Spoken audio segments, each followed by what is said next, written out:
Before continuing on to Leibniz's responses to the problem of evil, we need to look at a few philosophical and theological concepts. Now, Leibniz's reply to the problem of evil is focused on what it means to be omnipotent, and God is supposed to be all-powerful. And this raises the obvious question of, what does that mean? I mean, we can say the words, all-powerful. Now, one of the riddles or questions or problems that came up during the Middle Ages, supposedly, was a classic, conundrum or seeming paradox. Could God create a rock he could not lift? And this, seems to create a bit of a problem, because if he cannot create a rock he can't lift, that limits his power. But if he can create a rock that he cannot lift, that would also limit his power. And as you might imagine, religious and philosophical thinkers battled over this.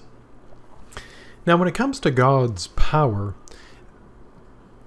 there are two main camps that arose, philosophically speaking: the intellectualist and the voluntarist, also known as intellectualism and voluntarism. Now, in this context, being intellectualist and embracing intellectualism doesn't mean that someone is really smart and especially pretentious. It means this. Philosophically, one who's an intellectualist about God believes that God's intellect is over his will. So, God is guided by his intellect. So he'll only will what his intellect regards as possible. It's kind of a limiting factor. And so in this context, all-powerful would mean this: that God can do anything that is possible. He won't break the laws of logic. He won't do the impossible. So, for example, on this view, God could not create a four-sided triangle. Now, I don't mean we would call squares triangles. I mean, it would be a triangle. It would be three-sided, and it would be four-sided. How is that possible? Well, obviously not. So they can't even conceive of it. For the intellectualist, that would be something God couldn't do. So all-powerful for intellectualists would mean God can do anything that's possible, but he could not create a four-sided triangle because it's impossible. Now, the voluntarists, they believe that God's will is over his intellect, that he can will anything and is willing to will anything. So in this case, this context, all-powerful means that God can do anything, even the logically impossible. So you might have heard people sometimes say nothing is impossible, and for the voluntarist, that's true, at least for God. Now, this doesn't mean that God can just do things that are really, really difficult. It means he literally can do the logically impossible. For example, he can make contradictions true. He could make today Thursday and not Thursday at the same time. And again, these wouldn't just be like little tricks in words like, oh yes, we call it Thursday, but we also call it not Thursday, ha ha ha. It's that it would be Thursday and not Thursday. Even more extreme, he can make triangles four-sided. Now again, it wouldn't just be that he would change the word, that we would just go around calling squares triangles. They would be three-sided figures and only three-sided, but they would also be four-sided and only four-sided. And that, of course, is impossible, but God could do it. How could he do it? Well, I obviously can't even describe that because it would be impossible. But he could make that happen. He can make square circles. And again, it's not that we would call circles squares or squares circles. They would be circles, perfect circles, but also perfect squares. And again, this wouldn't be any like trickery or renaming or optical illusions. They would be the impossible. And so for the voluntarist, God being all-powerful means he can do anything, even the impossible. And this ties into the problem of evil. Obviously, I wouldn't be talking about it here. So how does Leibniz work this into his reply to the problem of evil? Well, we continue in our no better world possible response. And here's how the intellectualist view gets into play. So Leibniz if you were to ask him before he was dead, are you an intellectualist or a voluntarist? He'd be an intellectualist. Because in his view, the will of God is not independent of the rules of wisdom. In other words, God's intellect is sort of dominant over his will. So here's how Leibniz casts a problem of evil, at least in one form. And his reply ultimately is going to be an intellectualist reply. So some people claim that God lacks goodness by saying he knows the best, can do it, but does not.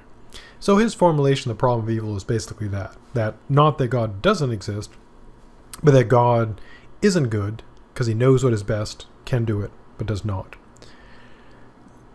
So what people are doing are inferring, and he doesn't go into even talking about atheism. He's talking about people who claim that God is evil or neutral. And these are people who, from what he calls the alleged defects of the world, infer the existence of an evil God or neutral God. So kind of his first criticism is they've seen very little of the world. And so what he's advancing is what could be called the big picture reply, which has become a stock reply. Leibniz was not the first to make it. And if you get into debates about the problem of evil, the odds are that someone will bust out the big picture reply, which is this. At least Leibniz's version. He says, if people would simply wait until they knew more about the world, they will find there a contrivance and beauty transcending all imagination. And so the gist of the big picture reply is this, put generically. If someone says, oh, look at these terrible things, look at, for example, genocide, look at murder, look at, the pandemic, look at, earthquakes and volcanoes. And the big picture reply is, well, if you pull back from that and look at the big picture, you'll see that it's actually all good. And one analogy that people often use is an analogy to like being a child and seeing things as being bad and awful, but then later realizing that they were good. One, for example, when a child goes in to get their vaccinations, get their shots and get, checked, it seems, typically horrifying and terrible because they're being poked and prodded by this, this stranger, and they're jabbing them with needles, and they might not feel, well after getting the shots, so it all seems horrible. So they think, oh, this is terrible, this is evil. But then later, when they grow up and they don't get, polio, or they don't get the measles, looking back, they realize, hey, that seemed horrible at the time, but it's actually really good. I had to go through that so as to avoid getting polio and getting the measles. So I was wrong. And so this kind of applies in the case of God. So the idea is that all the things we see as being bad and evil, they turn out to be better someday. And that's kind of the first big picture reply. If you just look at the big picture, you'll realize it's all okay. Another reply he gives, which is quite an interesting one, and perhaps not unique to Leibniz, but an interesting twist, is this. We do find in the universe some things that are not pleasing to us. Some things we don't like. And that's obvious to all of us. I mean, some things we really don't like at all because they're really terrible, but there are some things we just happen to dislike. Minor things like being too warm or too cold, or we don't like what's on Netflix or etc. But he makes an excellent point that the world is not made for us alone. This is not just my world, not just your world, it's all our world. And so we're going to find things in it we don't like because it's not just for us. To use an analogy, I mean, we could use, obviously not from Leibniz, but if you think of like like Netflix or Hulu, you're not going to like everything there. But Netflix and Hulu don't just exist for me. They don't just exist for you. They exist for everybody. So there'll be things there that you won't like. And the whole world is like that. There are a lot of things here we're not going to like. But Leibniz says if we're just wise about this and realize this, we shall be happy if we wish to be. Now again, people might reply back, well, yeah, that's that's a good attitude to have when it comes to things like what's on Netflix or dealing with minor annoyances. But how does one, be happy in the face of a pandemic, or be wise and happy in the face of genocide? Which are, when people really push the problem of evil, they don't mess around. They don't just say, oh, annoyances. They usually pop out, like Nazis and genocide and so forth. But Leibniz does try to handle, full-on evil. Now, some people who say that the world can't be the best, and again, his kind of ongoing reply is, this is the best of all possible worlds, they do note, of course, correctly, there can be no perfect, creature, for reasons we saw before. And they can say there can always be something, better. I mean, you could do this in a matter of seconds. Think of the world that we live in and think of ways in which you would improve it.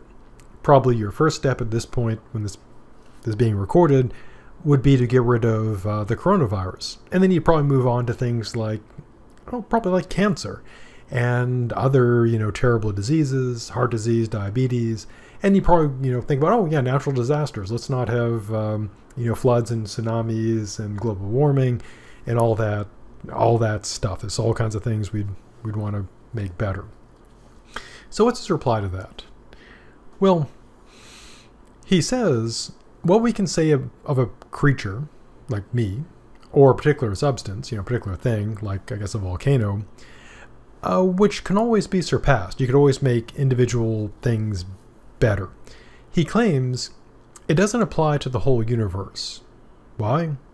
Well, he brings in infinity, which is always either like a clever move or kind of a trick, because infinity is tricky stuff. He says, since the world must extend through all future eternity, it is an infinity. And it kind of goes back to his view that we can't, this is the best of all possible worlds, and to say, well, this individual thing could be better, that individual thing could be better. And Leibniz's kind of, overall strategy to say back is, well, individual things could be better, but the whole thing is still the best. And now, of course, he has to give reasons why those individual things can't be fixed. Now, he does a little bit of side trip into avoiding pantheism. I mentioned back in his background that he met our good dead friend Spinoza. And Spinoza is famous for being a pantheist. So what is pantheism? Well, here's the idea. Classical theism, monotheism, is that you got God, and there's God, and then there's everything else, the universe. Typically that God created this. Pantheism is the view that God is everything. He's all this stuff. So I'm God, you're God. Kiwis, both the fruit and the bird, are God. Everything's God. Not in the sense that like I'm a god, or kiwi fruit is a god. In the sense that, to use an analogy, it's like every cell of your body is part of you, and we play that role. So everything in the universe is part of God. So all there is God. Now, pantheism is considered to be, kind of a heresy, kind of bad. And most philosophers and religious thinkers hold the view that if you end up in pantheism, things have gone terribly wrong. So how does he deny pantheism? Because it seems he's kind of heading towards that. And critics do point out that his metaphysics seems to head towards pantheism. Well, here's his argument. He claims that there are an infinite number of creatures in the smallest particles of matter, because he believes the continuum divides to infinity. Now, this ties into his view of monads, which we won't go into, but suffices to say, if you ask Leibniz, how far can reality be cut, and he would say it would be infinitely divisible. There are basic entities, what he calls the monads, but the universe, the continuum, can be divided, to infinity, because he's a mathematician guy. And he does, again, an infinity kind of trick here. Busts out an infinity gauntlet. So infinity the accumulation of an infinite number of substances, he claims, is not a whole any more than the infinite number itself, of which it cannot be said if it is even or uneven, even or odd, which is kind of a clever but correct reply. What is the infinite number, even or uneven, odd or even? Well, you can't say. So he believes that this clever analogy to numbers serves to refute those who would make of the world a god, who would think of God as the soul of the world. For he claims, the world or the universe cannot be regarded as an animal or a substance. So his contention is that since the universe is infinite, it can't be a single thing, so it can't be God, which is kind of a clever reply. And that is how he thinks he avoids, the problem of pantheism. Next, of course, we'll go on to more problem of evil.